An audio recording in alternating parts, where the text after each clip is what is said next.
I just want to make sure something is very clear to you. You gave birth 3 whole days ago, so you have absolutely no excuse not to come to the funeral. Not only that, you are going to do all of the planning and preparation as well as taking care of both of your kids by yourself. That is all your responsibility. My son was just ripped away from me. I am overcome with grief and agony. You were his wife, so you have no choice but to be strong and do what's required of you. Angie, I understand that you're in pain, but I hope you understand that you're not the only person who is overcome with grief and agony right now. Excuse me? How dare you think that your pain is comparable to my pain? I gave birth to Ryan and now he's gone. I'll never be able to hold him in my arms again. You've only known him for a few years. 10, actually. That's a few compared to how long I've known him. He's been my son far longer than he's been your wife. I told you, Angie, I'm aware that you're in pain. Being a mother myself, I think I can understand how you're feeling right now. But I never even had a chance to recover from giving birth. I am at my limit. And worst of all, my poor daughter Katie was so excited for the birth of her little brother. And now just a few days after she finally gets to meet him, she's lost her father. Her entire world has been turned upside down. I'm her mother, and she needs me by her side during this time, and that's exactly what I plan to do. I have never heard an excuse as pathetic as that one in all my days. You mean to tell me that you can't even give a proper funeral to your husband? I can't imagine how difficult it must have been for Ryan to live with such a terrible wife. It must have been a struggle to make it through every day. All for him to wind up getting killed in a tragic, freak, random accident. And not only that, he left 2 poor, innocent children in the hands of such an unfitting mother. I would say he's turning over in his grave, but you're too lazy and uncaring to give him a proper funeral. You don't need to remind me how tragic and shocking Ryan's accident was. I've been asking myself, why Ryan, over and over again ever since I got the news. To be honest, I am still having a hard time believing that it's true. But I don't have time to think about myself and my own sadness. I have 2 kids to worry about. I need to be as strong as I possibly can for their sakes. Exactly. And that's why you need to do whatever is necessary to ensure Ryan has a proper funeral. Anything else will be a dereliction of duty, both to Ryan and your children. I know, Angie, and I'll do whatever I can. But that's just the problem. I can't do much right now. I still haven't fully recovered from labor. I can't do everything by myself. Oh, don't give me that. It doesn't matter what you think you can or can't do. All that matters is that you do it. How many times do I have to tell you this before you'll understand? You've always been thick-headed. I am well aware of the fact that you've always hated me, but right now you need to understand that I am going to need help with the funeral. I've talked to my sister, and she said that she's willing to do the brunt of the heavy lifting for me. You what? This is the funeral for your husband and my son, and you think you can just leave everything to your sister? Or have you no sense of shame? Your children are watching you, Molly. I thought you said you wanted to put on a strong face for them. You're not going to get away with using giving birth as an excuse for not handling the funeral by yourself. You've already given birth. That job is done, and now you need to do your new job. It's not like you've got some disease. Is this your idea of strength? Is this the idea you want your children to have of you? A pathetic weakling who doesn't even care enough about her husband to take care of his funeral? If you're not going to do this right, then I'll just have to take those kids away from you. I'll raise them myself and give them a proper upbringing. Are you out of your mind, Angie? There's no way that I would ever agree to something like that. Do you know what Katie said to me the day we found out Ryan died? She said not to worry because she's going to help me take care of her little brother. Can you believe that? She is a 7-year-old girl who just lost her father, but she's still thinking about her family. I was so proud of her when she said that. She is a kind, strong little girl, and I am going to do my best to protect both her and my newborn son. So please, don't do or say anything that would come between the 3 of us. Unbelievable! You're talking about me like I'm some kind of malicious interloper. All I'm doing is expressing my concern for you 3, and this is the thanks I get? I know exactly what you're doing, Angie. You're trying to use our tragic situation as an opportunity to take my children away from me. And I'm telling you that it's not going to work, so don't bother. Oh, sure, you can talk tough now, but what's going to happen to you without a breadwinner in the family? Are you actually planning on raising them both by yourself while working full-time? There isn't a company in the world that would hire you for anything. You're an imbecile. The only thing that I can do is work as hard as I can for my kids, and that's what I intend to do. And for the record, I don't view you as a malicious interloper. Quite the contrary, I would greatly appreciate anything that you could do to help us out. Oh, well, isn't that convenient? You're not going to give me my grandchildren, but you expect me to help you? How incredibly selfish. Tell you what, if you want me to help you out, I'll make you a deal. Give me one of the children and I'll do what I can. My children are not objects. I'm not going to barter with them. I've had all that I can take of this conversation. I'm going to lay down and rest now.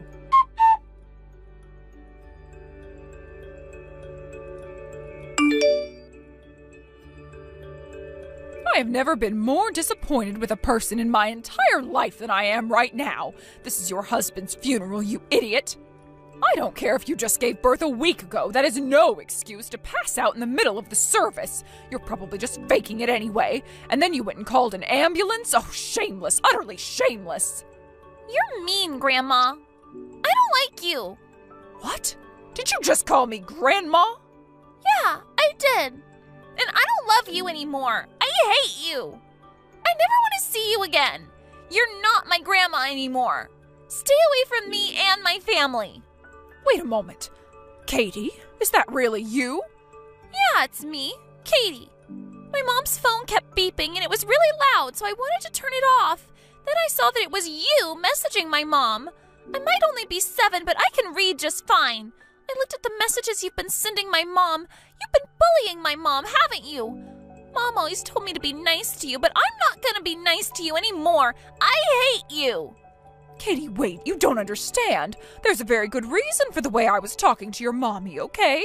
You see, mommies have jobs that they're supposed to do, and your mommy wasn't doing her job at all. That's why I got mad at her. I was just telling her that she needs to do what mommies are supposed to do, that's all. Don't you understand? Your mommy fell asleep during your daddy's funeral. Isn't that mean? Imagine how your daddy would feel if he saw your mommy sleeping at his funeral.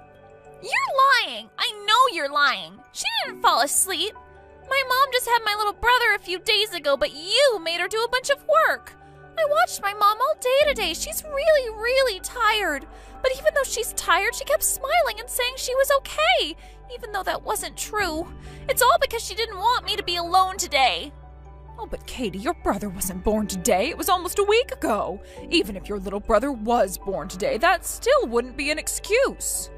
This is your daddy's funeral, and your mommy was being very lazy. You remember your daddy as my little boy, don't you? It made me very sad to see your mommy being so lazy at my little boy's funeral. And it's good to express our feelings, right? I was just telling your mommy how she made me feel. I'm 7 years old, Grandma. I'm not 5 anymore. You can stop talking to me like I'm a little baby. I'm not, and you're lying. I saw everything.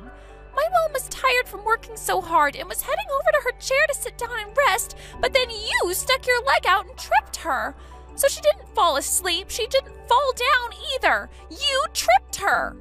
What? Oh, no, dear, that's not true. You must have been seeing things. Your grandma would never do that to your mommy. Yes, you did. I saw you do it. Then my mom hit her head and got knocked out. Katie, you have to believe me. You're mistaken. Look, I don't like to talk about your mommy this way, but the truth is that she's not a very nice mommy. She doesn't love you very much. Stop lying to me! My mom loves me. She's always gonna love me. You're the one who doesn't love me or my mom. And that's why you're always being mean to her. When the ambulance people came in to pick her up, you tried to get them to go away, too. Even though my mom was hurt really bad, you told them my mom didn't need their help. My mom might be hurt really bad because of you, and I am never gonna forgive you. Katie, please don't talk like that. I was trying to protect you from your mean mommy. I would never do anything mean to you. My mom is not mean. You are. I don't trust you anymore. I love my mom, and I hate you because you're mean to her.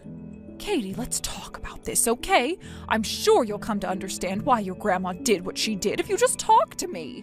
I don't want to talk to you ever again. Leave me alone.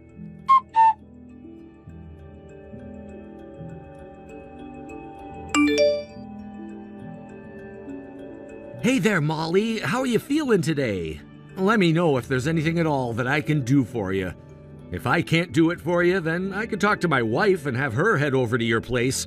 I just want you to know we're both really concerned about you and your kids, so please don't hesitate to reach out to us. Hey, Roger. I really appreciate you and your wife's kindness. I'm not 100% yet, but I'm getting there, little by little. It's crazy, though. I still don't remember much of anything about when I fell. Everything seemed like such a blur. Actually, I was wondering if I could ask you about what in the world happened today. I hate to drag you into my family's business like this, but I don't know who else to talk to. No, you don't need to worry about a thing. Go ahead and drag me into whatever you need to. Ryan was my best friend ever since we were in college, and I owe it to him to do whatever I can to support you. He talked about you a lot, you know. He always said what a wonderful woman you are, how much you care about the kids. He said you were the glue that held the family together. I know the last thing that he ever wanted to do was to leave you like this. Wow, I had no idea Ryan talked me up to other people like that. Thank you so much for telling me, Roger. That means a lot. I really needed to hear that. It's just, I feel so terrible for Katie. She's the biggest victim in all of this. She was a total daddy's girl. She adored Ryan, and my biggest fear is being unable to fill that hole that Ryan's death left in her heart. It's totally natural for someone in your position to have self-doubts, especially considering the way your mother-in-law always treated you. But believe me when I say that you don't have a thing to worry about.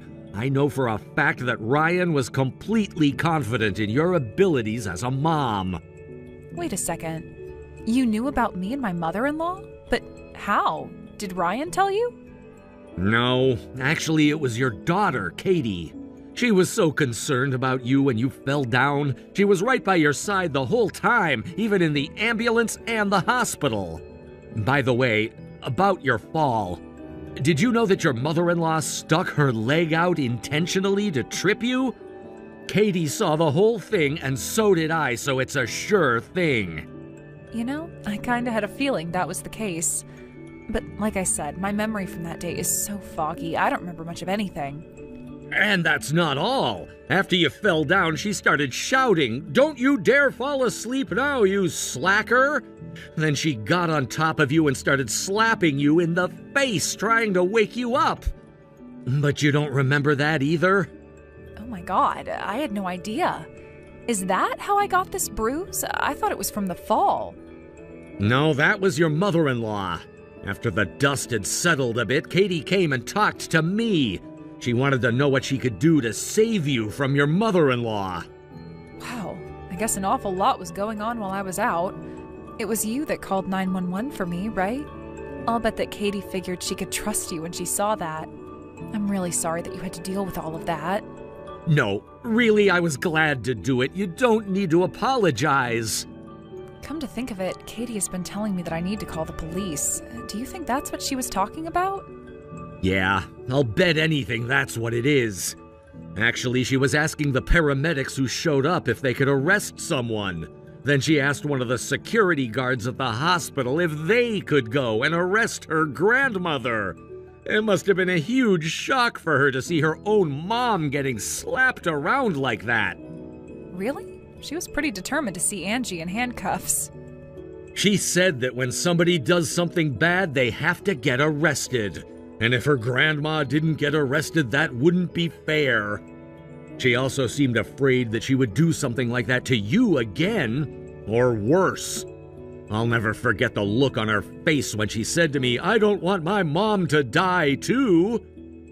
You've got one amazing little girl, Molly. She's smart, strong, and caring, and incredibly mature for her age, too. But at the same time, she does still have that certain special, childlike innocence about her. She seems like she's thinking a lot about how she can help protect her family. She told me right after Ryan died that she was going to help take care of her little brother. I guess she wants to do whatever she can to protect me, too. Well, thank you for telling me all of that, Roger. You were always a good friend to Ryan, and it's incredibly kind of you to keep thinking about us even after he's gone. I owe a lot to Ryan, so it doesn't matter to me how many years go by. You can always rely on me if you need help. And by the way, there's one other thing I need to tell you. This is something that he had been talking to me about for a while before he died, and since you're his wife, I think you deserve to know everything. Now, I should warn you, this may come as quite a shock. If you're not feeling well right now, I think we should wait until another time to talk about it. If it's as shocking as you seem to think it is, I think I should hear it as soon as possible. Go ahead, Roger. All right. This is really hard for me to say, but I have good reason to believe that Ryan's death wasn't an accident. What? What are you saying, Roger?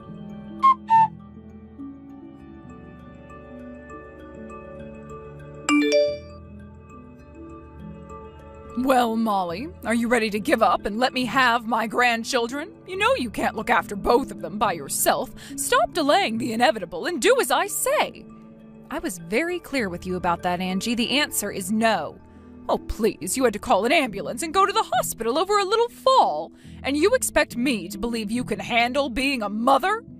Let's see. Katie seems like she's been thoroughly brainwashed by you. There's not much I could do with her. I'll take your baby son then. There's still hope for him. If you think I would ever give either of my children to you, you're insane. You're a criminal. What? A criminal? Me? Yes, you rotten old hag. I know that you tripped me on purpose. Then you jumped on top of me and started slapping me after I passed out. Katie saw everything, so she knows just what a monster you are. I will be pressing charges, so I hope you're ready to go to jail. I can't believe what I'm seeing. You're actually going to press charges against me? I'm your mother-in-law. We're family, you impudent brat. Not anymore, we're not. I don't want you to ever talk to me or my kids ever again.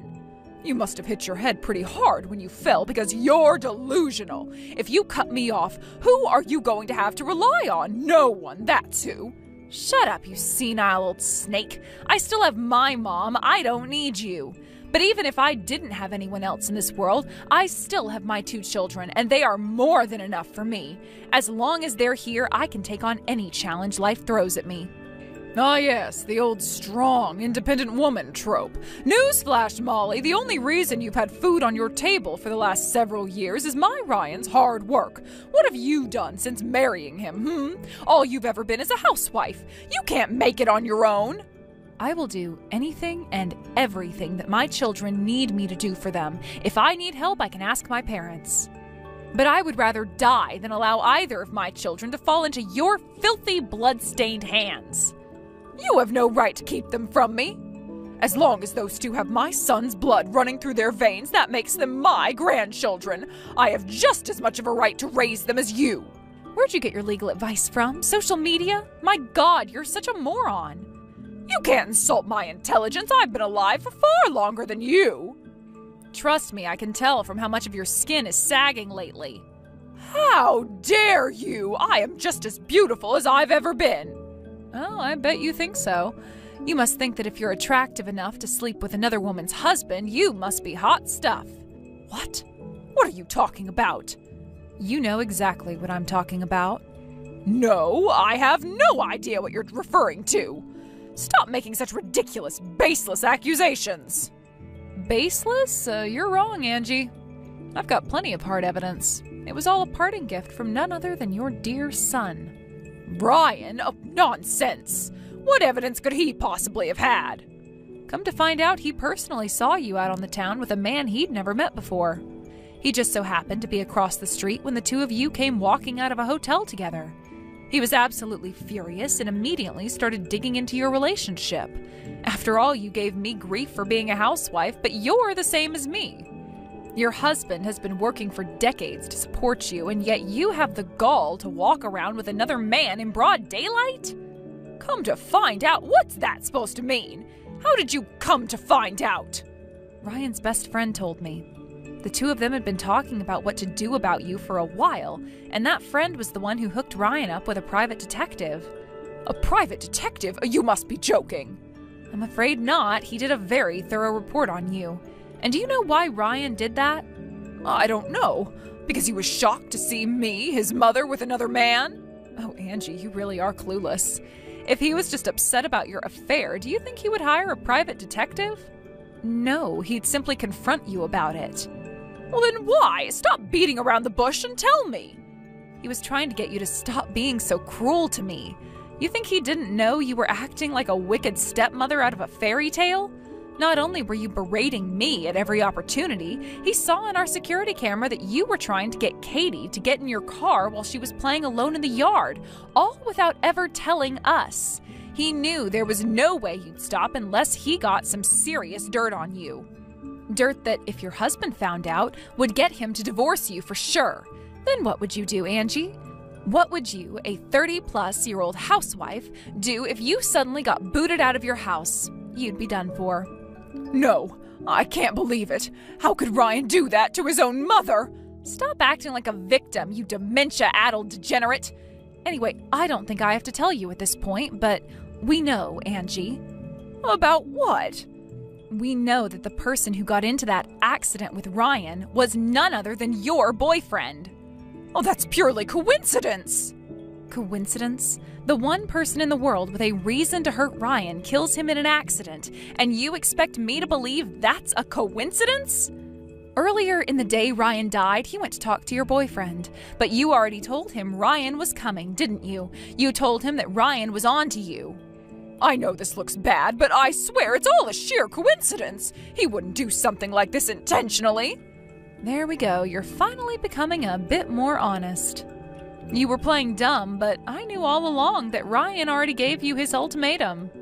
He told you he knew, could prove it, and that if you didn't want your husband to find out, to back off of me. But you don't understand. He's a married man, too. If word got out about us, it would be awful for both of our families. My husband would leave me penniless, and his wife would take him for all he's worth. That sounds like a motive to me. Anyway, we've already taken all of this to the police. The police are probably paying your boyfriend a visit as we speak. And once they check his cell phone records, you'll be next. It's only a matter of time. Please wait. I'm sorry, Molly, for everything. Please forgive me. Me? I'm not the one you should be asking for forgiveness. Ryan is. It's too bad you'll never get the chance to ask him for forgiveness yourself, because he's up in heaven right now and you're headed straight for the deepest pits of hell.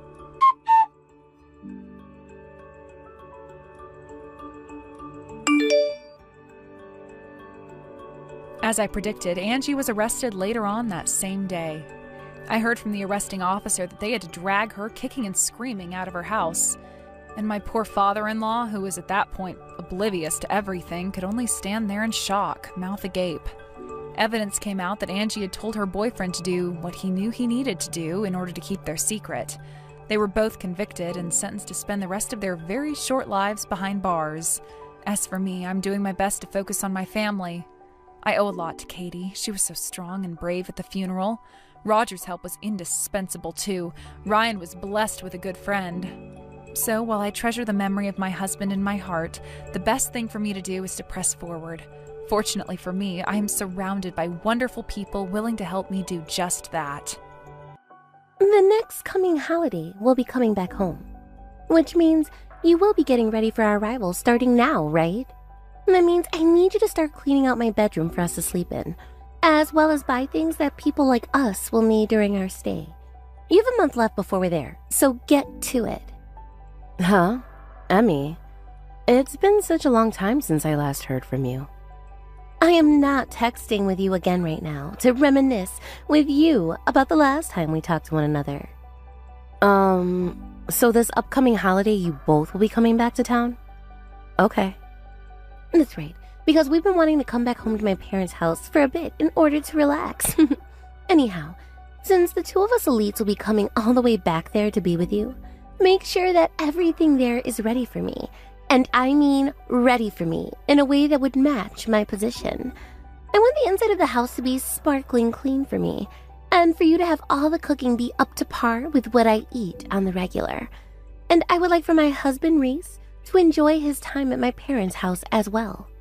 He needs to know that both my parents also mean business, and that they have a lot of money themselves, and are why I turned out so amazing. So make sure you don't do anything that would embarrass my parents or I, and make sure the house is spotless. Understand? This is going to be my first time seeing the both of you again after such a long time, so I can try my best to make things look the best that I can before you guys arrive. However, you might need to help me with some of the stuff you want, since I'm not sure what all you'd like me to have ready for you here. What the heck is that emotionless response from you? I will not allow you to make a fool of me when I come home with my husband. Remember that you never have married someone like my little brother. You would have never been allowed access to a family of such wealth. So make sure to follow everything I've asked from you to the letter. You don't have to talk to me like that. By the way, what has Reese said about all of this? Is he really okay with you having me go through all that work to care for you guys? I remember him not really being the kind of man to care about things like you're asking me to. I do not care about what Reese has to say regarding this. He happens to be loved by my dad, which means that in order to continue to have my dad loving him, he won't say anything bad about what I've asked. Now shut your mouth and get to work cleaning up the house and preparing all the things that you'll plan to cook for us. And if you even slack off for 1 second while we're there, I'm not sure what'll end up happening to you. Understood. I cannot believe this. I told you to get some of the best food together for us for lunch, didn't I?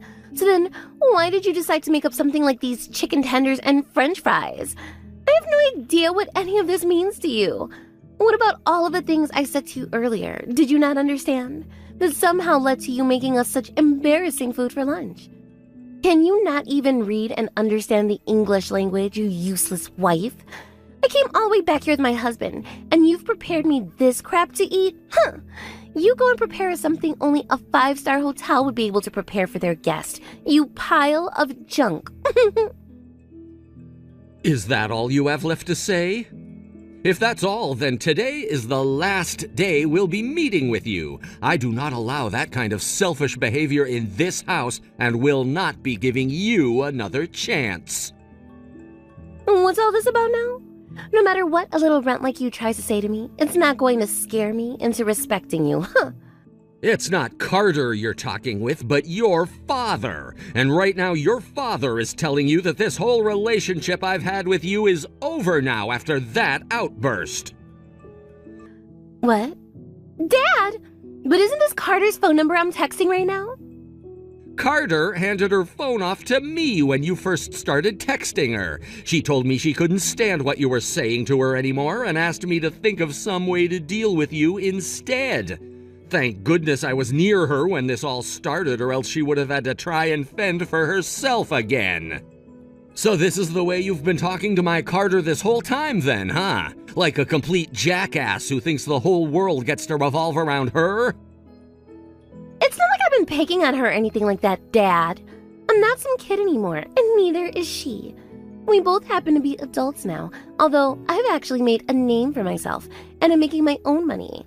Now, what's all of this about? Why did you just say today would be my last time seeing you all? Dad, we're family, aren't we?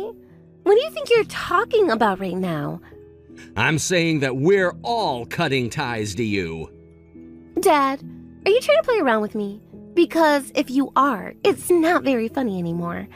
Or could you just be a little drunk right now is all? I knew things were like this with you. Even as your own father is telling you the outcome of your bad behavior, you're trying to pass it all off as a joke and not take responsibility for your actions. Wait. Why are you taking her side in all of this, Dad? Do you really have zero clue as to what your sister-in-law had to go through in order to make that dish for you? What she made for you was something that this whole family used to eat a lot in the past, when we weren't as affluent as we are now. You understand that, right? She knew that you'd be coming back home after being away from us for so long and thought that she'd make a dish from our past so that we could all sit back and bond over it again. Yet you, of all people... Something like chicken tenders and fries is such poor garbage that I just couldn't be asked. I understand just the kind of person you are now. Don't you ever talk to any one of us again, and that means Carter especially. Huh? You really are trying to mess around with me now, aren't you, Dad? Well, screw you too. Carter, I'm so sorry about what happened today. What happened is nothing you should be apologizing to me for, Hank. But that thing happens to be my daughter, which means I have to take responsibility for the way it acts. And for that, I'm so very sorry. I like to believe that both you and your wife did what you could to raise her the right way. Just take a look at someone like Eden, for example. He turned out the perfect young man, all because of you and your wife's parenting.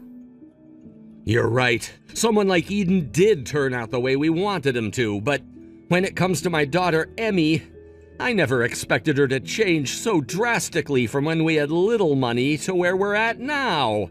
When my company ended up turning up some major profit and we were able to stop worrying as much about money, she really did a 180. She's even begun to cause problems for my company and me in the workplace. My head really hurts now because of her. And no matter how many times I try and discipline her, she never ever listens. I've heard about some of this stuff from Eden himself. At some point, Emmy started to only care about things like money and her image to the rest of the world. You, your wife, and your son were all okay with the person I am when I first came into your family. You never had any bias towards me. However, when it comes to Emmy... As of right now, Eden isn't around, so in his absence, I will do everything in my power to make sure that you're okay and protected. If that brat does anything else to you, you come to me and let me know of it right away. Both my wife and I will do what we can to get rid of her. And that's because we are your family now and your ally. Thank you so much for saying that to me. Knowing that you both have my back makes me feel a lot stronger. Carter! What is it? So today it's not my dad talking to me using your phone, right? Yesterday, I didn't have it in me to respond to you anymore. Anyway, didn't your father tell you not to talk to any of us anymore? Especially me, after what happened? I don't care about what he said to me. I don't care at all about that. The fact that you started to even show my dad all those messages I sent was very unfair of you. And that's the only reason he ever got involved in all of this. Unfair of me? So you wanted me to just sit there and take that crap from you yesterday? A friend like you is nothing more than a servant to me. That means no matter what you're told, you do not fight back at me. I married your little brother and became a part of this family, Emmy. What makes you think you can say such heartless things about your sister-in-law? I have never once thought of you being as part of my family, ever since you married Eden. So would you stop bringing up such gut-wrenching things like a runt being a part of my family? It's absolutely disgusting. Would you stop acting like an overgrown child, please? What did I ever do to you that's made you treat me like this? I heard from your parents that you all used to eat chicken tenders and french fries a lot when you were all younger, and that it was like a classic to you all. So I thought that by making it for your husband and you when you came back, it would bring back fond memories from the past. Also, chicken tenders happen to be one of Eden's favorite foods.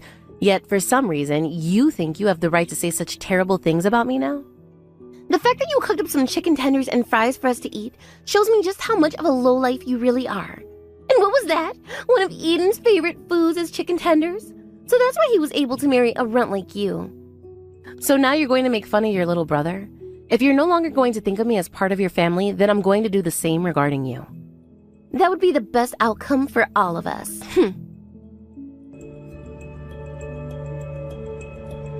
I'm giving you one last chance to apologize to me, Carter. Do you really plan to continue what you're doing? I don't care what you think anymore. And that's because I no longer think of you as part of my family. Do you really think that you're in the position to be talking to me like that? You are far too saucy. Wasn't it you, though, that told me I've never been like family to you first? It doesn't matter that I don't view you as part of my family, but when you sit there acting all cruel towards me, that is something I will not forgive. You don't even have the right to say things like that to me. You sure love to talk a lot of nonsense, don't you? But I'll have you know that it's not only me who doesn't view you as part of the family anymore. Huh? What do you mean by that? Both your mom and dad have said to me that they no longer want to have any ties with you. And they said that they told you that as well. So did you already forget that or something? Come on, that's just my dad joking around with me. However, when they hear what you said to me, they might seriously cut ties to you. Because unlike what they'll do to you, they've never ever kicked someone like me out of their family if they know what's good for them. I'm the one that graduated from a very esteemed university, and then went on to start my own business that's doing well. I'm an elite, as most would say. There's no merit in cutting ties to someone as amazing as me. Well, I don't think your dad cares if there's merit to it or not now. What are you saying? What does an outsider like you even know about my family, huh? My dad is a businessman himself, and that means he's always thinking about the merits to any choice he makes. Now how about you go ahead and use your head little there, sunshine? To him, there are plenty of merits that he can see coming after you're gone. Stop it with all of your lying, all right? I'm not lying to you right now. I already heard from your dad everything I needed to know about his relation to you and what you've been doing. He's told me about how you use his name as a tool for helping you get around out in the business world. But because of that, he has had to be asked so many times now what is wrong with his daughter and why he allows you to do such things. I am his daughter. That means I'm the one that gets to choose how I use his name or not. And you have been abusing his name for far too long now. Anytime you go out there and cause issues, he's the one that has to take responsibility for them. You don't even know what the hell he's already had to go through because of your aimless actions. And that's why, once we've all cut ties to you, you won't be able to carry on with that bullcrap anymore. Your dad is tired of your nonsense and is going to end it all right here and now. All of that is just your lies to try and get me to tuck my tail between my legs, right? Not at all, because I've already been talking with your dad about you, and he's working on getting rid of you right now. And in the next couple of days, you will be hearing from his lawyer, I'm sure. From his lawyer? I cannot believe this. He's really going to throw me out? So now you've gone and brainwashed my entire family in order to get me out of there? All of this is your doing. I haven't even done anything yet. All of this is because you went and did the most stupid stuff an adult could do. I'm going to make you regret ever coming into my family and talking to me like that. Dad, all of that crap about you wanting to cut ties with me is a lie, right? I just heard about this from that low-life runt bitch. Just get rid of that useless whore already, Dad. None of what you heard from her was a joke. Like I told you before, you are never going to be seeing any of us ever again. And that means you don't ever contact your mother, you don't ever contact your brother, you don't ever contact Carter, and you don't ever contact me. I get to decide who I want to contact whenever I want to, Dad. Is that the reason why you've been messing around with all my colleagues, then? Because of you always using my name as a way to get what you want, I've had to answer for your reckless actions. I hear that you used my name as a way to bail yourself out of trouble as well, acting as though I was the one asking you to do all those things. I haven't been doing anything crazy, though. I've just been using your name so that I can get contracts of my own from people, and that's all. And because of all that crap, you've gone and ruined pretty much every relation I've spent years making with all my contacts and colleagues. Ugh, jeez, you are so freaking annoying, Dad. Then how about you strengthen those relationships you have with those people so that they aren't so easily broken by me? Then you won't have to worry about losing any more people because of me. And that would bring me some merit as well. You cut that BS out right now. I don't give a damn about what merit you receive or whatever the hell. People are not your tools to use. What's going on with you? As a businesswoman myself, we should be putting merit before anything else. So that's how you run a successful company. You've been doing that all your life, right? Sure, I'm a businessman, but I've told you over and over again I did not get this company to where it is now by backstabbing all the people I've worked with and tearing everyone else down. In this world, idiots that are not able to keep the bridges they formed with their clients and their colleagues up are those that are meant to fail.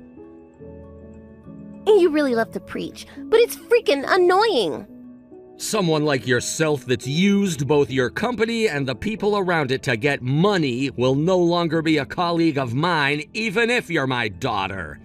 The reason we asked that Carter go ahead and make those chicken tenders and fries for all of us to eat was because it had meaning behind it. It showed us all not to take what we have now for granted, because at any moment, everything you have can go away, and you'll be right back at the bottom again, eating only that for your meals. It also held memories that we all shared of the family we built as we went from being a poor family to a wealthy one. Yet now you've gone and ruined all of it by saying that it was not enough for you and that you can only live off fancy meals in a clean household.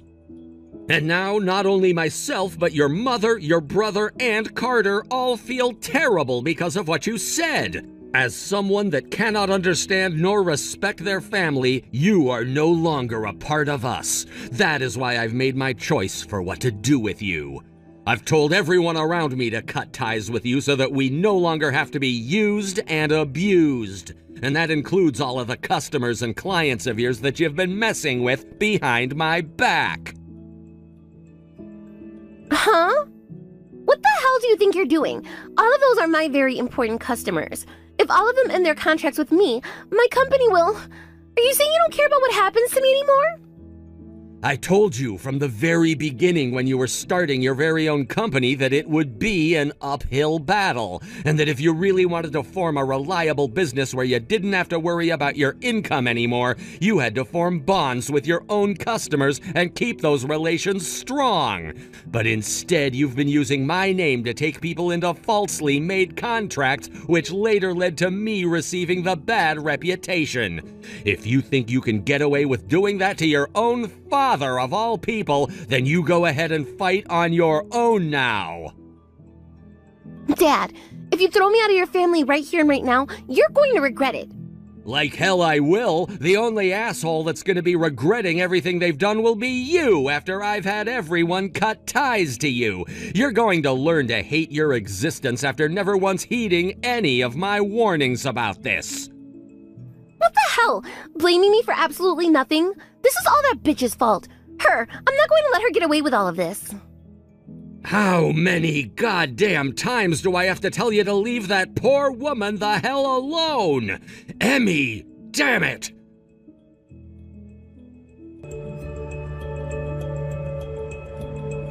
No matter what it is, all of this is your fault. My mom and dad throwing me out of their family, all of my customers ending their contracts with me. Had you never came into the family like some diseased rat, none of this would have been happening to me. No, I don't think that's true. I think all of this was going to happen to you eventually based on all you've done. Speaking like you're my dad himself. Are you trying to make fun of me right now? Who the hell are you talking about? You're the one that's been making fun of all of us. I've had enough of you always talking down to me about everything. All you are to me now is some stranger that I don't even need to play nice with anymore. Because that's all you've ever thought of me this whole time. And what about your little brother? Does me being a stranger also make him a stranger too? Are you saying that this whole time Eden hasn't been like family to you? Why the hell are you bringing up my brother's name right now? So you don't even remember a damn thing. That day you came home to be around the three of us was your little brother's Memorial Day. What? Is that right? Don't you freaking dare tell me you only now just remembered that. But you know what? I'm sure that's the case because to a freaking pile of crap like you, all you care about is yourself and not a single person else. I thought when you said you were coming back home after all these years, you were coming home to be around your little brother. You, the sister that can never even come to his funeral last year after he passed away suddenly, was no longer here. So of course you didn't even know it was your brother's memorial when you came back here. That's the whole reason I served everyone one of his favorite dishes, that being chicken tenders and french fries. Yet you went and told me off for doing such a thing and criticized his favorite food. Hey, stop trying to make me seem like some useless human being. I just forgot that it was his memorial is all. This is the reason why I hate runs like you. Always whining about the past and always running their mouth in such a rude manner. I can see now that my mom, my dad, and everyone else in this family are not good enough for me. In the end, all of you are some real low-life runs. I guess the only family that's fit for me is my husband, Reese. As long as I have Reese with me, we can fix my company, and there won't be any issues at all. Have you still not heard anything about him? Huh?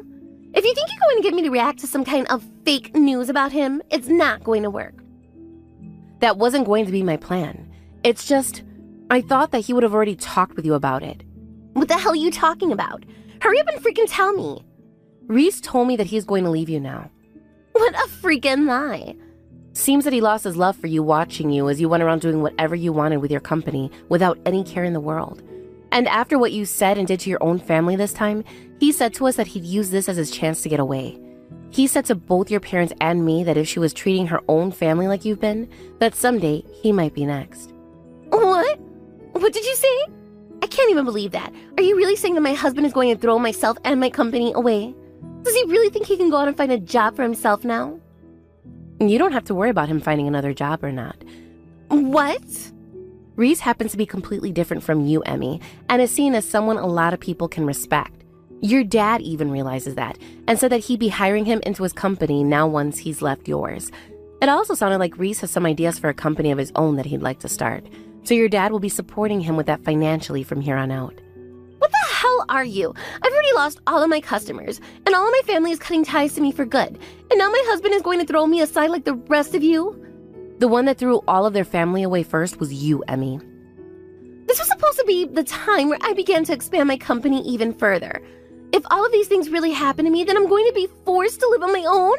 Hey, please, Carter, go and talk with my dad right now and get him to stop thinking about cutting me out of the family. Or can you at least ask him to get me some more customers? You already know something like that is going to be impossible for us to do now. No way it is. You told me before that it had not been for me marrying to your brother, I would have stayed a low-life runt for the rest of my life, right? I don't doubt that at all. But the same thing applies to you, Emmy. Had you never had a dad like yours, you would have never been able to do anything because you are so useless. What? And now that's all I have left really to say. So from now on, please listen to what everyone has said and stop talking to me. Oh, wait a second. Please, talk to my dad, at least for me. Carter? Carter!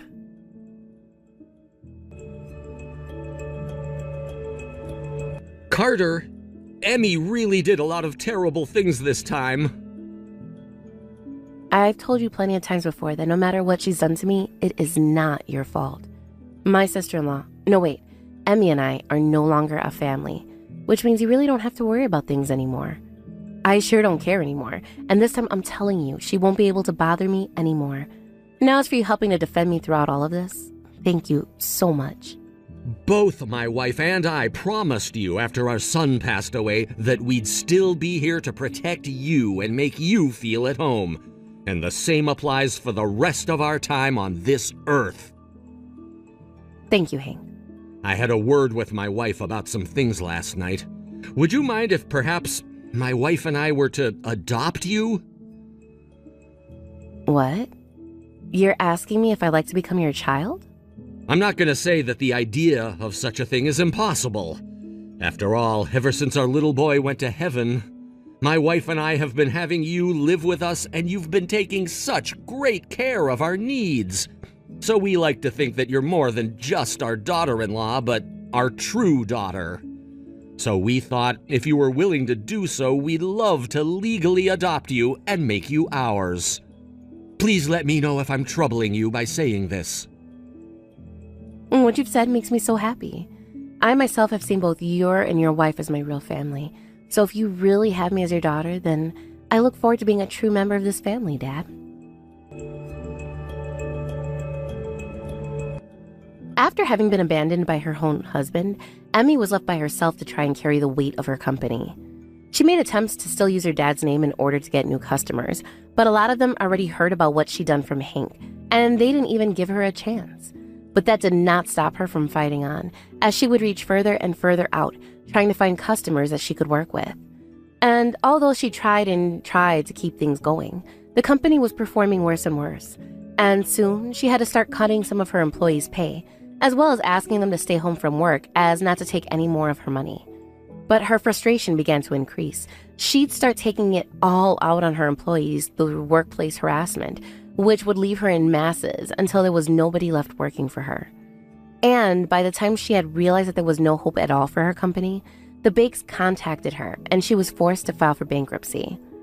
Those employees of hers that she mistreated before her company collapsed would come to bite her in the butt soon after, asking for settlements because of what she'd done. And they all made it very clear to her that if she didn't settle with them there, they'd take her to court and make things even worse for her. I heard that in order to settle with all of her ex-employees that she'd harassed, she had to borrow some major money, which she now had to start paying off every month. And after all that has taken place, Emmy made an attempt to go out and start looking for work as a simple office worker. But due to her past of always talking down to everyone and using her dad's name, no company in the area would hire her. This soon led to her losing her place that she'd been living at, and with no house and no money left to her name, Emmy packed what she could carry on her and left town to find work somewhere else far from here. The last thing I heard about her is that she ended up in a much larger city down south and has been working as a prostitute there, trying to make whatever she can to afford that city's much higher living cost. As for what's happened with me, in light of now being a true part of my late husband's family, I am now studying up on the company Hank runs and helping him little by little with it. Things have been going really well with the family after that mess, and always being busy with everything has become really fun for me. It seems that to Hank, teaching me about his company and how to manage it is really enjoyable for him, and at times he's even telling me that I could be the next CEO of his company if I really wanted to. Thank you for watching and listening. We hope you enjoyed the video. Don't forget to like this video and subscribe. Also, feel free to leave a comment about what you thought of the story. We look forward to seeing you at the next story.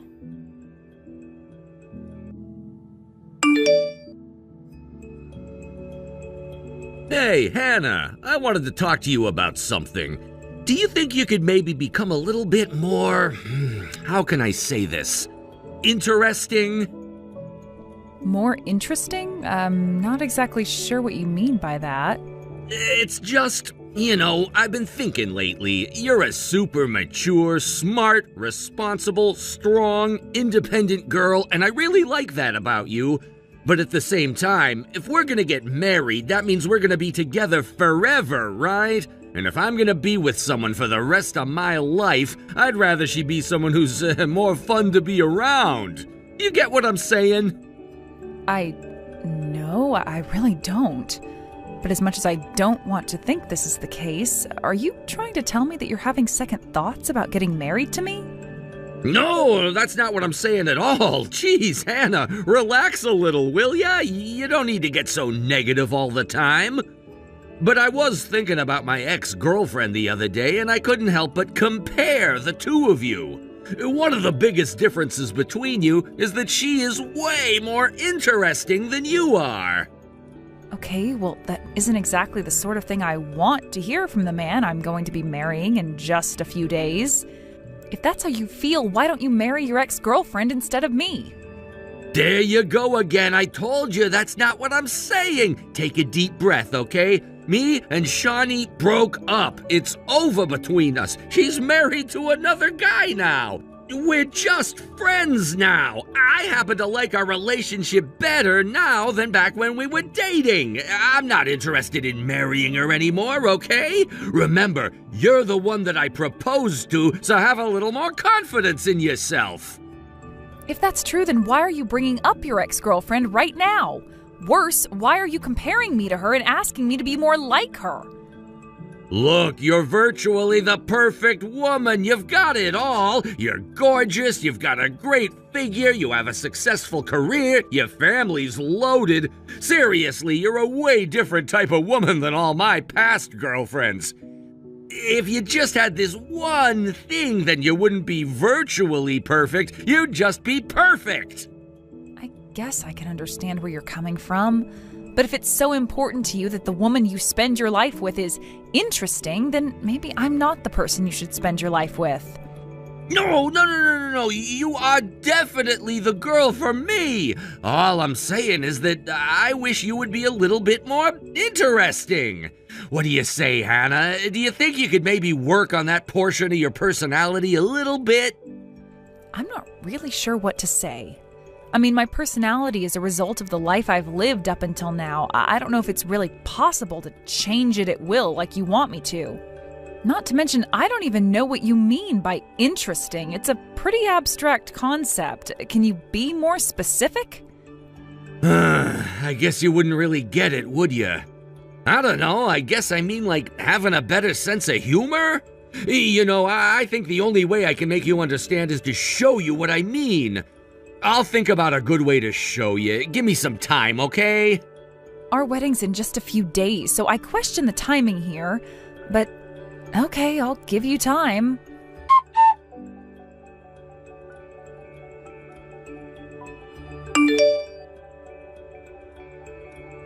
Hey, where'd you go, Hannah?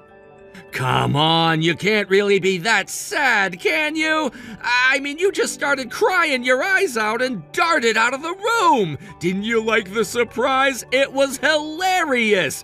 I mean, the groom's ex-girlfriend smashing a piece of cake into the bride's face? It's comic genius. What the hell were you thinking, you complete moron? What? You want me to give you a lecture on the comedic thought process? It's pretty simple, really. It's like a satirical revenge scene. You know, how dare you take my man away from me? Get it? Oh, I get it just fine. But you, however, don't seem to get it at all. Do you really have no idea what you've done? Shut up! Go and get that imbecile ex-girlfriend of yours and come to Hannah's dressing room immediately! You've got a lot of apologizing to do. What? Why are you talking in third person? And why do you want me to come to your dressing room? Oh, I get it. You don't want to wait until tonight, huh? Nice, I'll be right there. You bumbling moron, this isn't Hannah! This is your father speaking!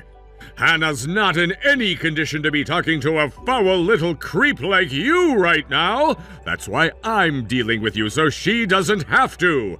Now, stop whatever you're doing, grab Shawnee, and get over here this instant! Oh my God! Dad? Is that really you? But I thought you were still in the chapel. Don't tell me you actually ran after Hannah. Of course I did. Someone had to undo the damage you did. If you're not here within the next 60 seconds, I'm going to drag you here myself.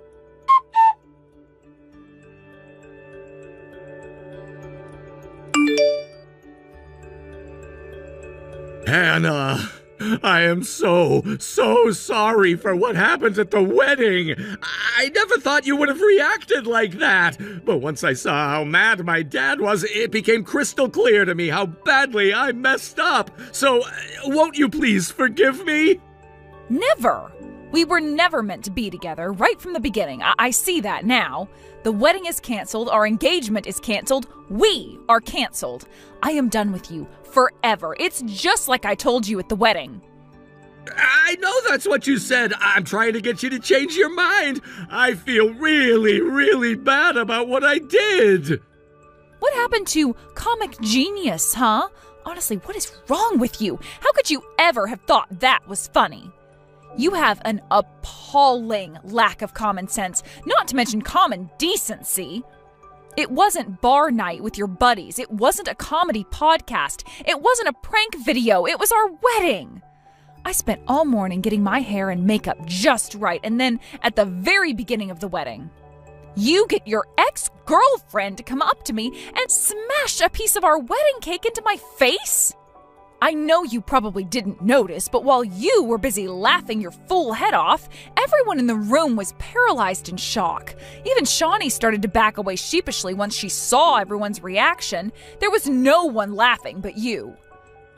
But it was funny! I've been laughing my head off the last few days just imagining it! Don't you remember what we talked about a few days ago? I told you I'd show you what I meant by having a sense of humor!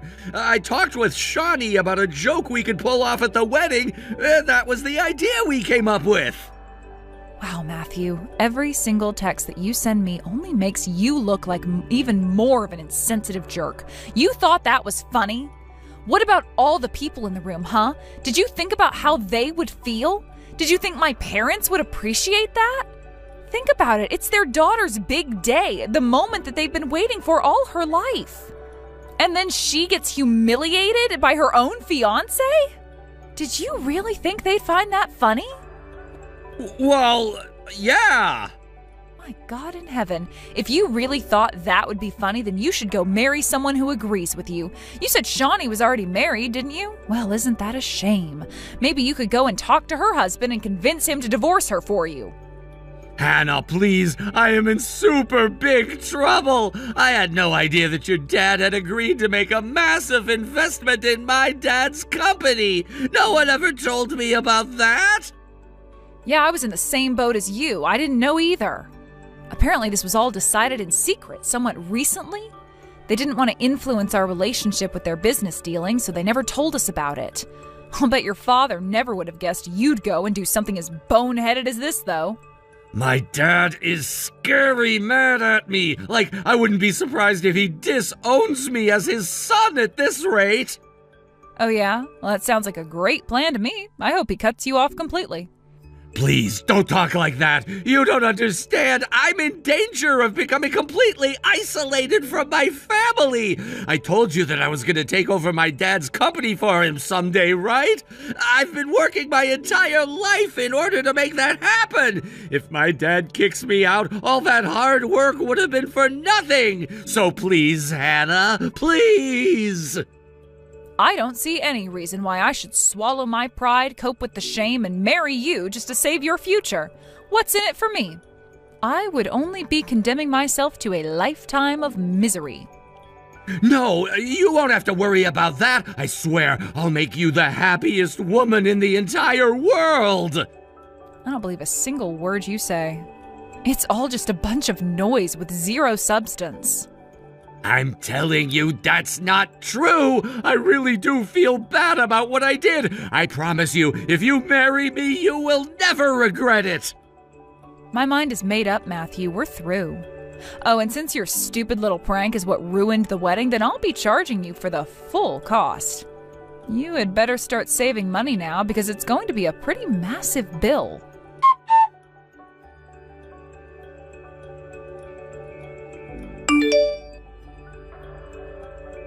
My oh my, isn't this an interesting development? It seems Shawnee's husband is a bit upset at her. He even hired a private detective, so he's got all the photographic evidence that he needs to prove his case. I have to say, considering the way you've been acting, I'm not entirely surprised to find out what was going on. You two have been hard at work betraying our trust. I have no idea how this happened. Whenever she came to meet me, she always told him that she was going to hang out with her friends. I thought there was no way he would ever find out. If you were so afraid of him finding out, I think it's a good sign that you shouldn't have been doing it in the first place. To be fair, though, I was starting to get pretty suspicious myself. I was just about to go out and find a private detective for myself. Wait, seriously? Yep, but Shawnee's husband saved me the expense. He even did me the favor of sending a copy of all the evidence the detective gathered. You're an even bigger scumbag than I thought. Hey, this doesn't concern you anymore. You didn't notice while we were together, and we had already broken up by the time you found out. And I'm already paying you for the wedding, right? So just back off. Do you think I want to have to deal with this? Shawnee's husband's lawyer called me the other day. He says that he's going to subpoena me for information about what you've been up to. Haven't you caused me enough trouble as it is? Now I'm getting dragged into a divorce battle between your mistress and her husband. You're right. I'm sorry. All you ever did was talk about your ex-girlfriend and how I compared to her. You even worked together with her on a plan to humiliate me at our wedding. I'd love nothing more than to never have to speak to you again. But now I'm gonna have to get a lawyer and be deposed because of you. Well, guess what? You're gonna pay for that too. No, Hannah, don't do that. I'm already getting squeezed dry as things stand. Not to mention the stress from my life coming crashing down around me is overwhelming. Yeah, and whose fault is that? You expected sympathy for your stress? How can you still be thinking about no one else but yourself? You had your fun at others' expense, and now the bill is coming due. You cheated on me, emotionally abused me, and humiliated me at our wedding. You disappointed your parents immensely, and even did massive damage to your dad's business. How do you think your victims all feel right now? I guarantee we're under a lot more stress than you. Except in our case, we're not responsible for what's happening to us. You are. I told you I'm sorry. Save it. I don't want your apologies. Now, my lawyer is going to send you a bill. It's going to cover the wedding, his legal fees for my deposition, and a healthy amount of punitive damages for my emotional pain and suffering. The number on that bill is going to be lower than I could demand from you, if you even think about blowing me off, I will file a formal lawsuit against you and completely destroy you. Do I make myself clear? Yes, ma'am. Good.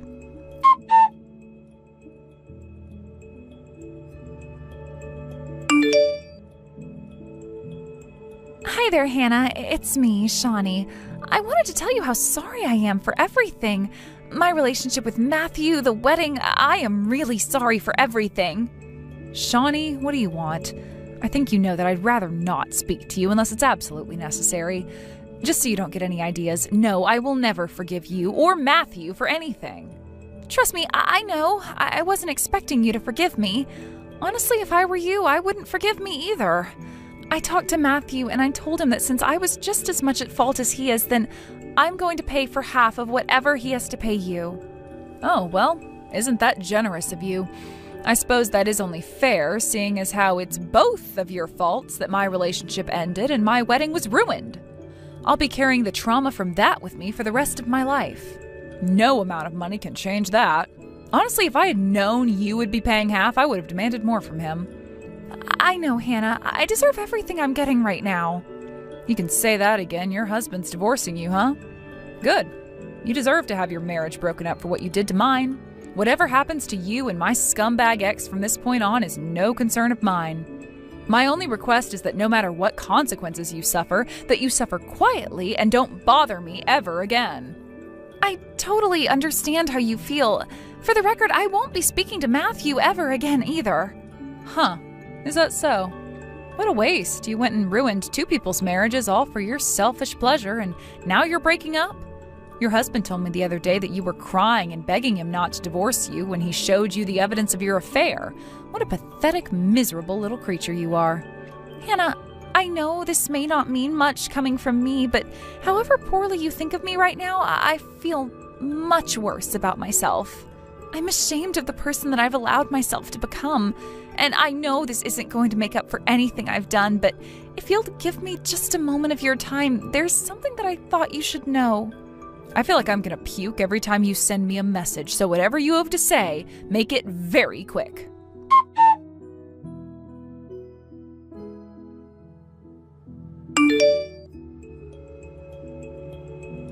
Hannah, please, I'm begging you. You have to help me. There's no one else I can turn to but you. Please, Hannah, please, I'll do anything you want, but you have to save me.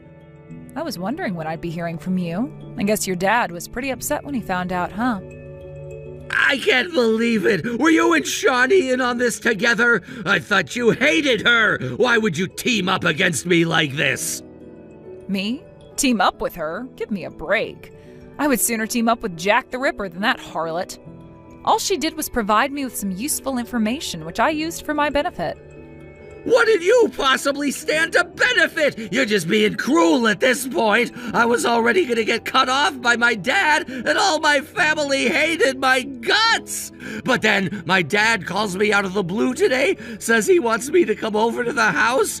I was thinking maybe he cooled off and was gonna let me back into the family again. But instead, I got attacked from behind by his security guards, and they locked me in one of his company's warehouses. Why is this happening? You know why. It's because you just can't keep your pants on. It was bad enough that you were cheating on me with your ex-girlfriend, but you were cheating on me with a lot more women than just her.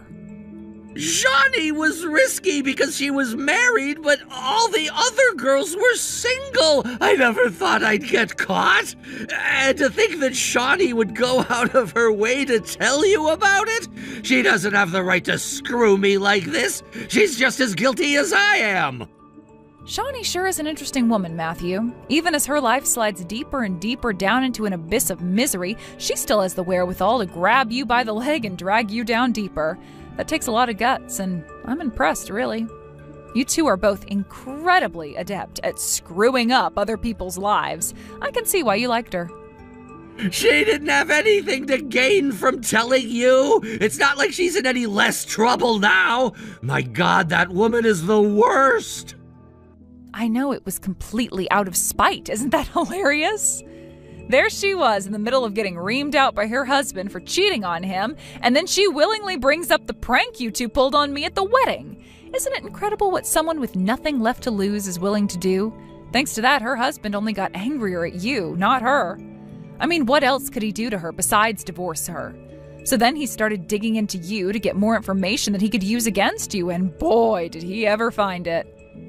Hannah, I'm on my knees over here. I know I screwed up. I did absolutely terrible things to you, my parents, and a lot of other people. But you have to do something about this. Something as in...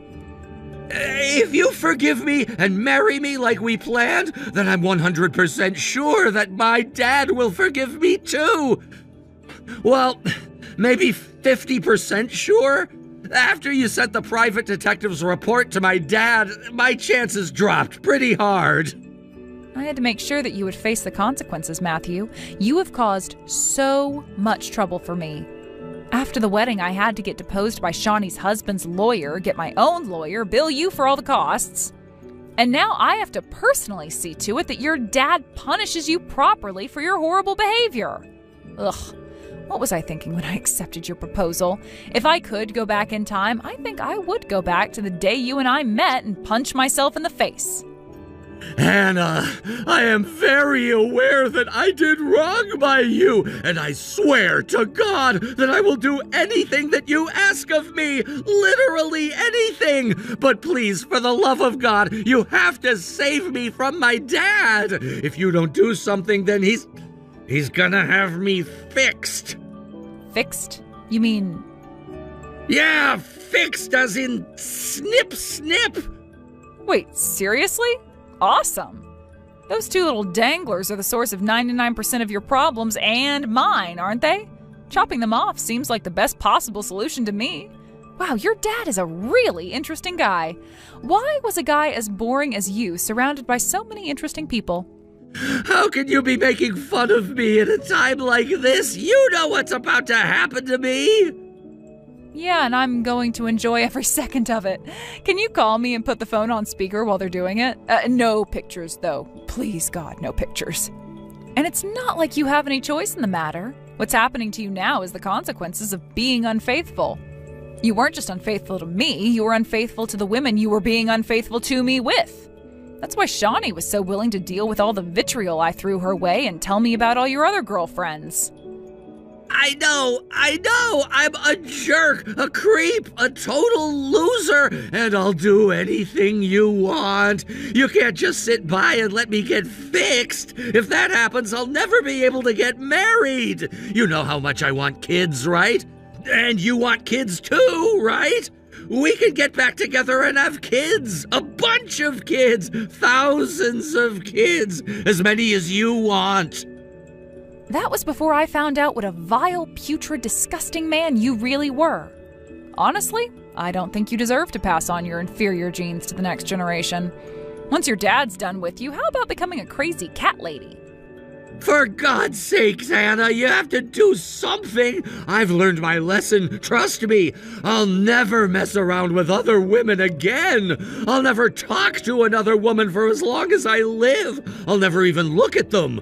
I know that I hurt you really bad, and I'm never gonna hurt you again. I'm gonna spend the rest of my life making it up to you.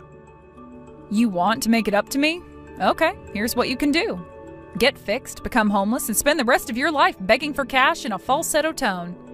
Then set up a live stream so I can tune in to hear your high-pitched cries for help. Whenever I need a laugh, I could always watch that scream and revel in your misery.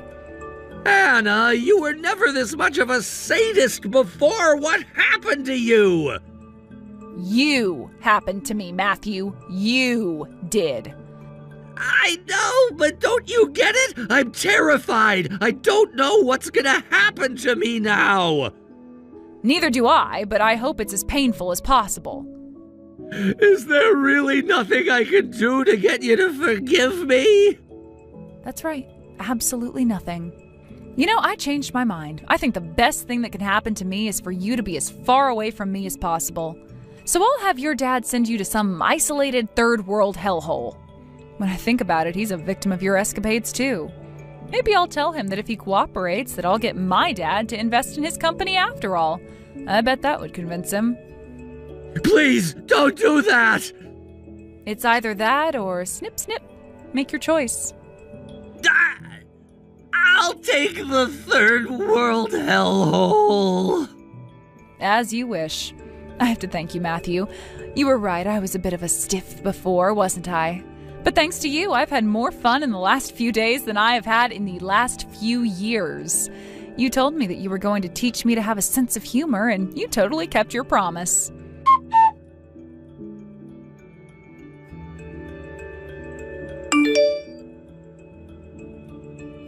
Matthew kept on bugging me after that, so I eventually blocked his number.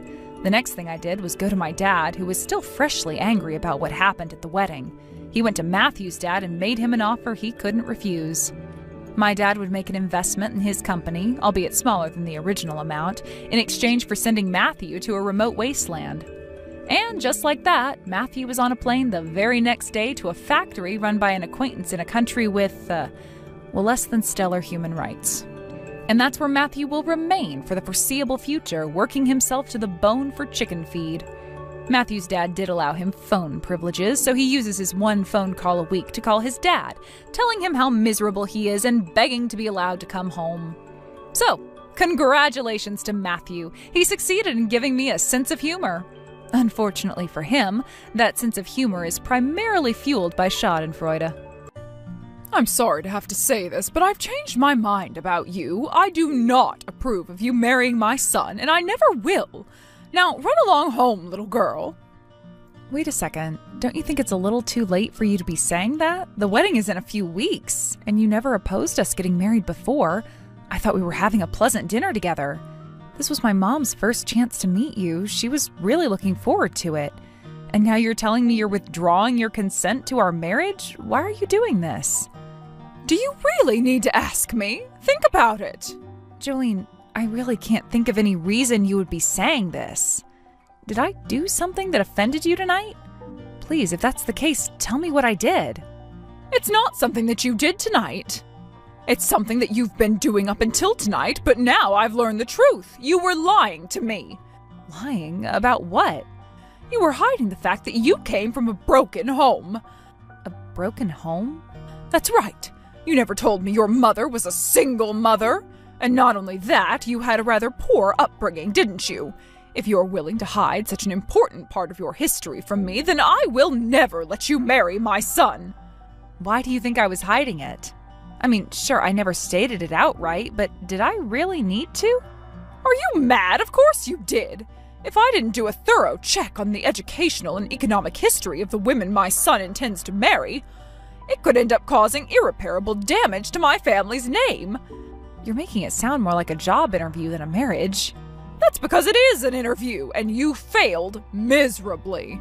Listen, Mia, my family has been running the Viratex Corporation for generations. It's one of the largest industrial conglomerates in the nation. Surely you can understand that I can't simply allow any woman to marry into this family, especially not one of your low stature. Low stature? I have an uncanny ability to read people, dear. I took one look at your mother and instantly knew everything I needed to know about her. She's clearly poor, uneducated, ignorant, uncivilized, and worst of all, a bad dresser. That's an incredibly unkind way to talk about someone else's mother. So tell me more about how you read my mom and I. What needs to be said? I want you to tell me exactly what makes you think we're poor, uneducated, and all the other insults you flung at me. As for uneducated, you admitted that yourself, didn't you? You never went to a prestigious university or anything of the sort. And your clothes and mannerisms are what tell me you're poor. I shouldn't need to tell you that, though. I see. So you think that people who lack degrees from prestigious universities and don't dress like they have money to burn are uncivilized and ignorant? Yes. What's wrong with you? Stop asking me such obvious questions. It's getting obnoxious. Oh, well, excuse me for questioning why my soon-to-be mother-in-law suddenly withdraws her blessing on the eve of the wedding. Needless to say, I find your position completely unreasonable. A person's wealth and educational background don't matter one bit in a marriage. Oh, that's such a commoner's way of thinking. I have the Viratex Corporation's interest to think about, Mia, and I can't have you ruining my family's name. Think of all the thousands of employees in our company's employ. Do you want them all to lose their jobs because you don't know your place in society? You're gonna have to explain your logic to me there. How could me marrying your son possibly cause them to lose their jobs? Since you're too much of a peasant to understand, I'll teach you a thing or two. The business world is all about reputation. If my son marries you, it's only a matter of time before you commit some crime or cause some other scandal that ruins our company's reputation. I find it strange that you keep calling it our company. You're not connected to it directly, you just happen to be married to the current CEO. You've never actually worked there, have you? So what if I haven't? My desire to protect the company is just as strong as my husband's. After all, both my son and husband work there. Tell me, Mia, are you prepared to sacrifice yourself for the good of the company? What kind of question is that? That's a no, then. And if you're not willing to sacrifice yourself for the company, then you have no place in this family. I've given my all for the company since the day I married my husband. Good for you, Jolene. I understand you object to our marriage. Your husband, however, has no such issues. And more importantly, your son and I love each other and want to get married. You're the only person who's opposed to it. What are you trying to say, Mia? That my word doesn't mean anything in this family? I have served my husband faithfully as his wife for more than 30 years, and he's the company's CEO. Just because I'm not officially employed by the company means you can just ignore my decisions? It's not that you don't matter. And again, I'm sure you've been an excellent wife to your husband all these years. It's just, I've never met anyone so senseless as to treat their future mother-in-law as a non-factor. You've got some nerve, Mia. But fine, so be it. Where are you right now? Come back to the house immediately. I'll meet you in the doorway. What for? I have something to give you. I see. All right, then I'm on my way back.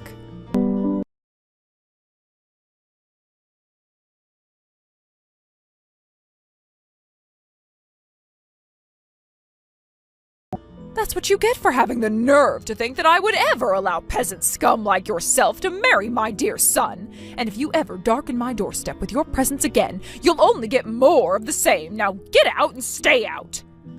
What's the matter with you? You just threw a cup of hot tea all over me. Fortunately, I managed to block my face in time, but my arm really stings. I think you might have burned me. I didn't burn you. You burned yourself with your impudent attitude. You should consider yourself lucky that you have good reflexes. You honed those, protecting yourself from wild animals, no doubt. I intended to hit you right in the face. You've just crossed the line, Jolene. This is why you called me back to the house just to throw a cup of boiling hot tea on me? You didn't even say a single word to me. You threw the tea at me the second I knocked on the door. Why should I waste any more of my valuable time on a filthy pauper girl? 1 second of my time is worth more than you will ever make in your entire lifetime. That's how different you and I are. You didn't honestly think you would get away with being so rude to me, did you? I was being rude? You called me and my mom poor, ignorant, uncivilized, and a bunch of other stuff that I forgot. What's rude about that? All I did was tell the truth. And besides, even if I did decide to be rude to you, I would be perfectly justified. We elites have no need to be pleasant to those beneath us, and with that, I've officially grown tired of you. Go home, peasant, and never bother me again.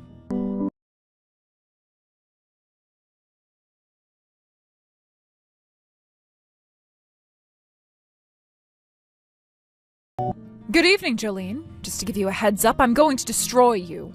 What? Who are you? Oh, I'm sorry. I guess I didn't give you my number. I'm Kathy, Mia's mom. We just met today. Thank you for the lovely dinner. And what do you want? Oh, don't get me wrong. I don't want anything from you. I was just letting you know that I'm going to destroy you. Excuse me? You're going to crush me, the wife of the CEO of the great Viratex Corporation? Don't make me laugh. What's an impoverished single mother like you going to do to us? Oh, I'm sorry. It seems like you misunderstood me. I'm not going up against the Viratex Corporation, just you. You're going down in flames, Jolene. Oh, I'm absolutely trembling. And how are you going to do that, pray tell? One step at a time, starting with step 1. This is something we need to address first. You just threw a cup of hot tea on my Mia, didn't you? Well, guess what? I have the whole thing on video.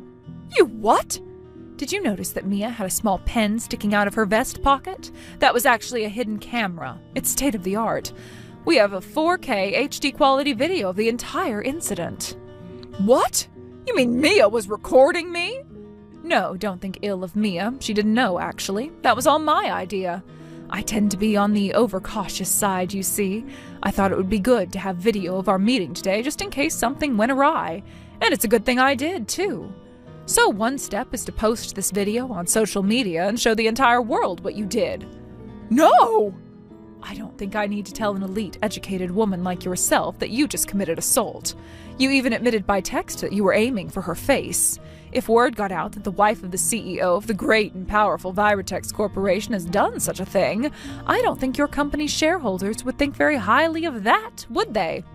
Don't be ridiculous. That tea wasn't hot. Oh, bless your heart. Are you really going with that? What do you want me to say? It wasn't hot at all. I made that cup hours ago. It had completely cooled. Mia looked hot and sweaty, so I thought a nice cold cup of tea would help her cool down. I think I might just nominate you for the Worst Excuse in the World award. All you need to do is look at the burns on Mia's arms to know it was hot. If she has burns on her arms, she must have touched a hot stove at home or something. I don't have anything to do with it. All right then, so you're really going to go with the tea wasn't actually hot? I absolutely am. It's true after all. Okie dokie. Let's check the thermal image and confirm that, shall we? What the thermal imaging?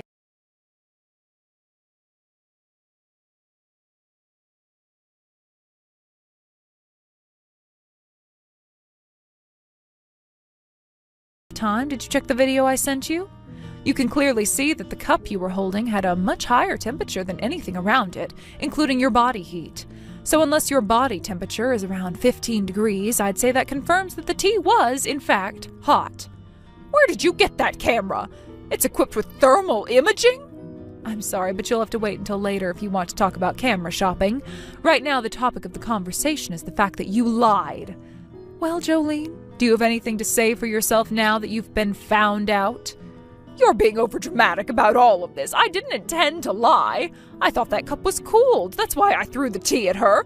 I guess I must have grabbed a new cup of tea by mistake. My, oh my, Jolene, that's precisely what I'd expect from an elite woman like yourself. You're so immune to shame that you have no qualms about telling such a ridiculous cover story. It's like you've climbed so high on the social ladder that you circled all the way around and got back to the bottom. You have no right to talk to me like that. I'm not on the bottom of the social ladder. You are. Are you sure you want to keep saying that? After all, I'm having a pretty easy time getting the best of you right now. If you think I'm at the bottom of the social ladder, then what does that make you? Oh, don't make me laugh. You're not getting the best of me. My husband is the CEO of the Viratex Corporation. Do you have any idea how powerful he is? He could crush you like an ant in an instant if he chose to do so. But that husband of yours is out of the country on business right now, isn't he? I read about it in an article on the internet the other day. He's in the middle of working on a big project in a new market overseas. He must be terribly busy, far too busy to deal with cleaning up your messes. I wonder how he would react if he knew the sort of nonsense you were getting up to. Don't act like you know anything about my husband. I am his wife. No one knows him better than I do. He'll forgive me with a smile, just like he always does. Oh, you really think so? Then I guess I'll just have to call him up and see what he thinks. Be right back, Jolene. What? You're calling him? You don't know his number.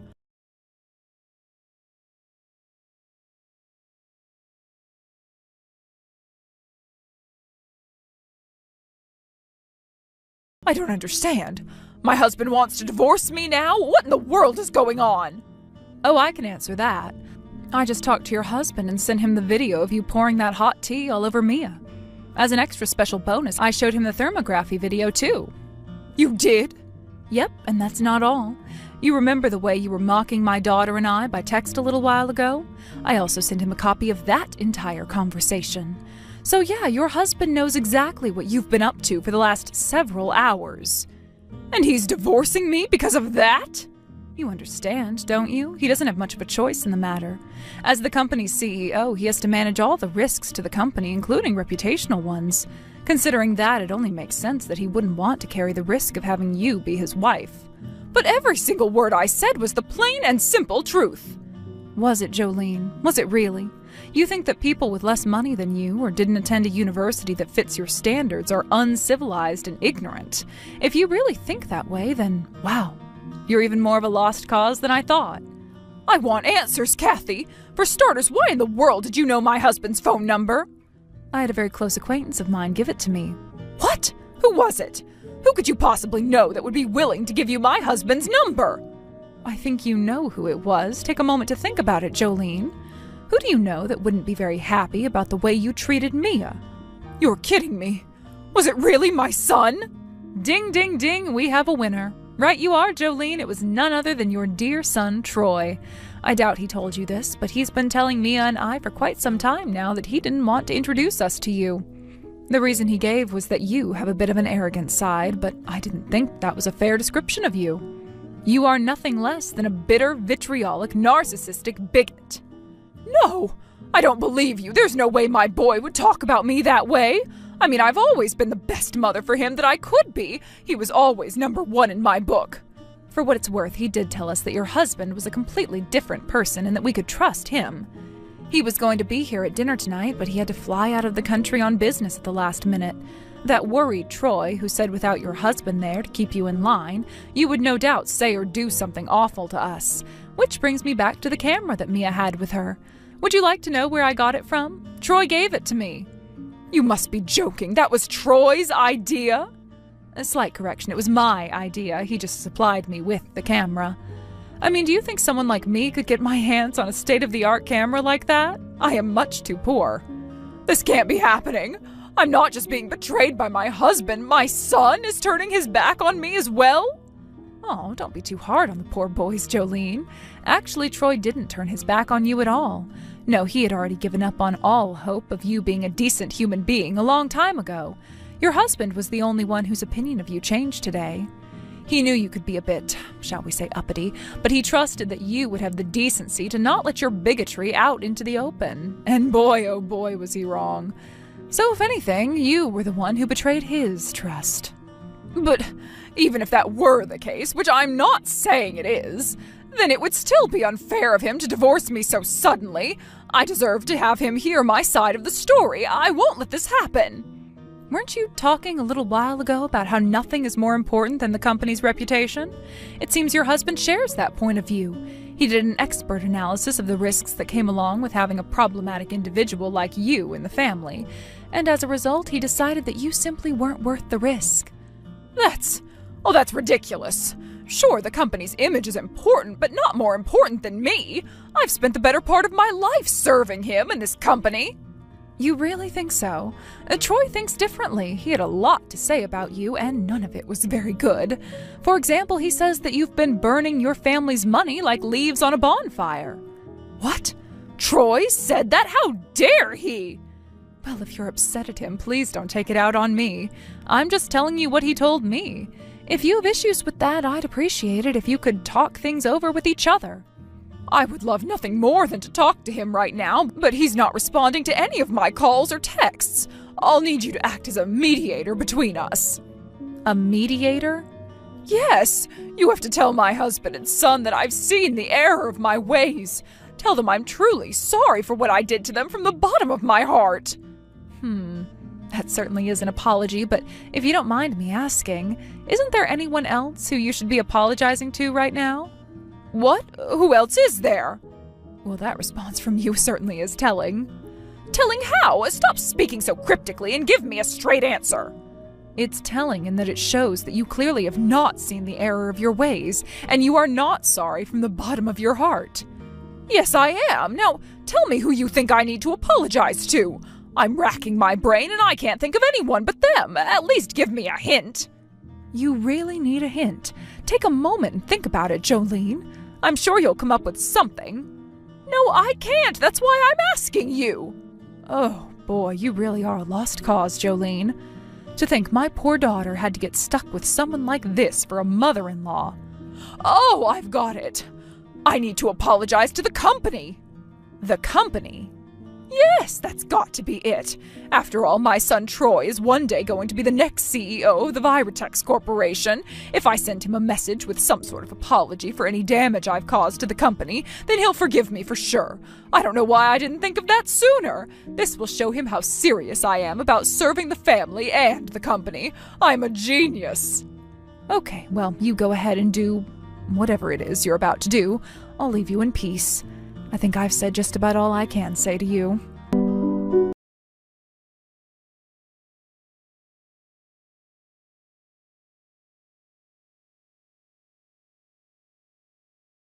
Are you there? I wanted to say that I'm sorry. I was wrong to treat you that way. Now you're apologizing? Don't you think you're a little bit late for that? I have been waiting for this to happen for a couple of hours now.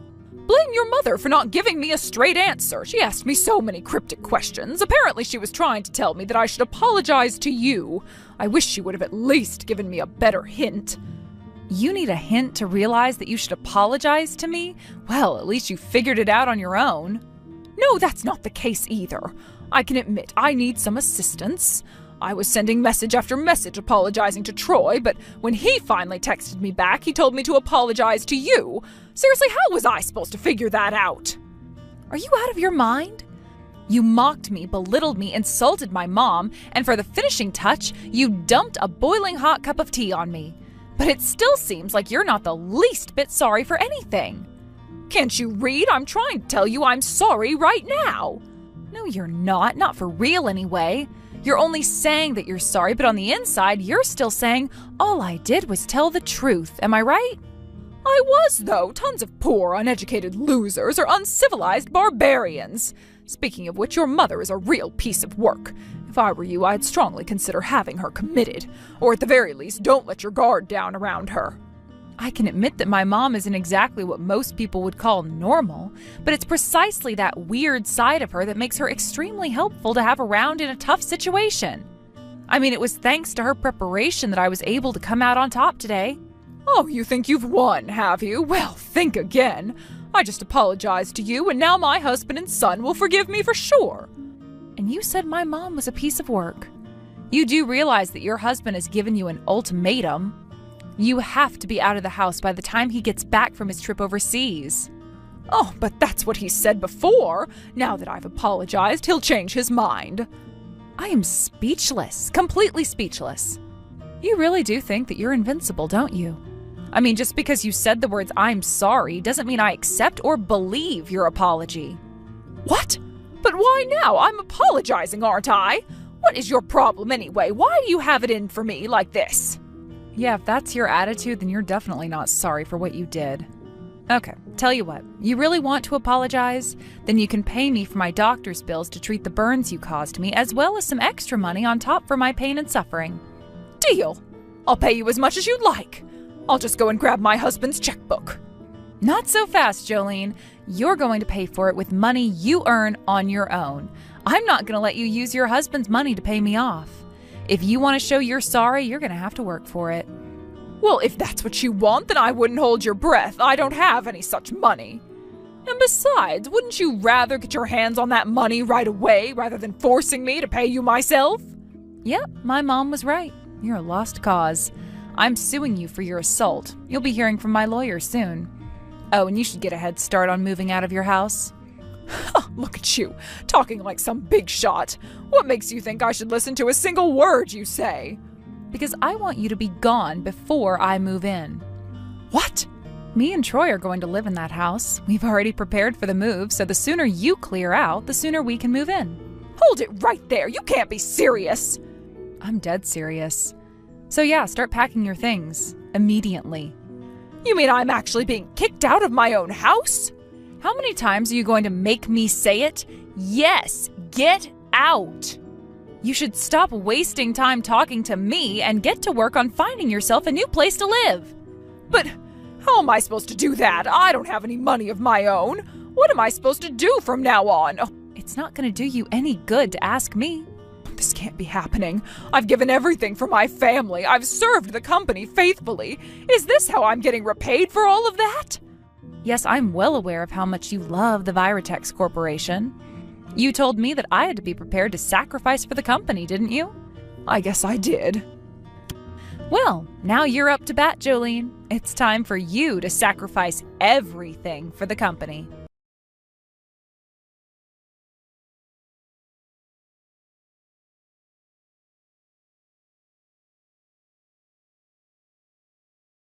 Jolene fought tooth and nail until the very end to try and keep her place in that house.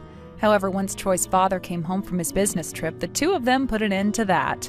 They told her that there was no way she could come back from this, called security, and had her forcibly removed from the house.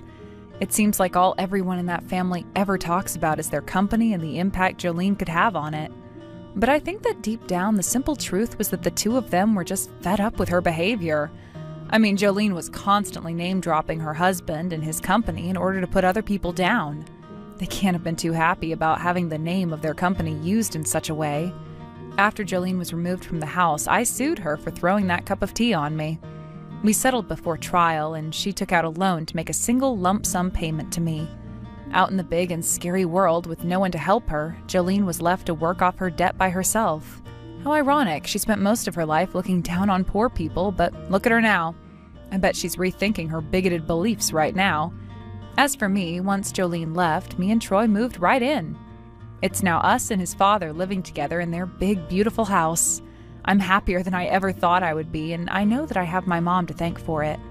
She's done so much for me throughout my entire life, and the way she helped me deal with Jolene was just one more thing I have to thank her for. She's done so much for me throughout my entire life, and the way she helped me deal with Jolene was just one more thing I have to thank her for. But she started visiting us like 4 or 5 times a week now. I wish she would tone it down a bit.